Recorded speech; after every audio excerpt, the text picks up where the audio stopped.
ओबीसींनो जागे व्हा, मराठ्यांनो जागे व्हा, आपसात संघर्ष नका करू.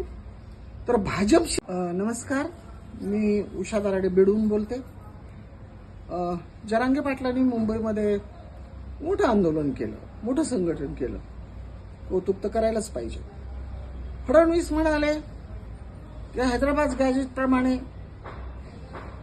आम्ही तुम्हाला सर्टिफिकेट्स देऊ.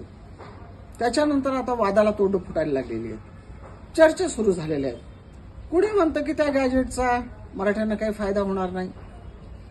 लक्ष्मण हाके आणि भुजबळ म्हणतात की ओबीसीमधून जर मराठ्याला दिलं तर आम्ही गप्प बसणार नाही, तर आम्ही रस्त्यावर उतरू. लाखे म्हणतात की या मराठा आंदोलनाच्या पाठीमागे शरद पवार आहे. बावनकुळेही शरद पवारांच्या नावाने ओरडायचे. उचलली जी बाणी लावली टाळ्याला. काय संबंध आहे पवार साहेबांचा? ज्यांनी ओबीसीचं आरक्षण मंडल आयोगाच्या शिफारशी लागू करण्यासाठी मुख्यमंत्री असताना देशात पहिल्यांदा निर्णय घेतला, त्यावेळेला भाजपच्या लोकांचा विरोध होता. फडणवीसांना विचारा मंडल आयोग लागू करण्यासाठी. त्यांना तुम्ही सांगताय ते ओबीसीच्या विरोधात आहेत. हे आरएसएसचं, भाजपचं, मोदीचं आणि फडणवीसांचं कट कारस्थान आहे. ओबीसी आणि मराठा समाजामध्ये भांडणं लावायचे. पवार साहेबासारखा मोठा नेता दुसरा कोणी नाही आणि त्यांना बदनाम केल्याशिवाय आपण महाराष्ट्रात निवडून येऊ शकत नाही. माहीत असल्यामुळे ही सगळी बोलणारे आहेत.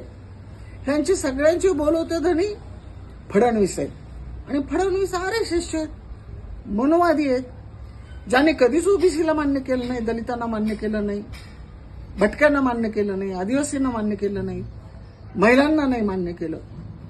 त्यांना मतदान जात आहे ओबीसीचं. ओबीसींनो जागे व्हा, मराठ्यांनो जागे व्हा, आपसात संघर्ष नका करू. तर भाजपशी संघर्ष करा, केंद्र आणि राज्य सरकारशी संघर्ष करा. ते आपल्याला आपसात भांडवतायत, त्यांना त्यांची जागा दाखवून द्या. मेहरबानी करा आणि एक व्हा. नमस्कार.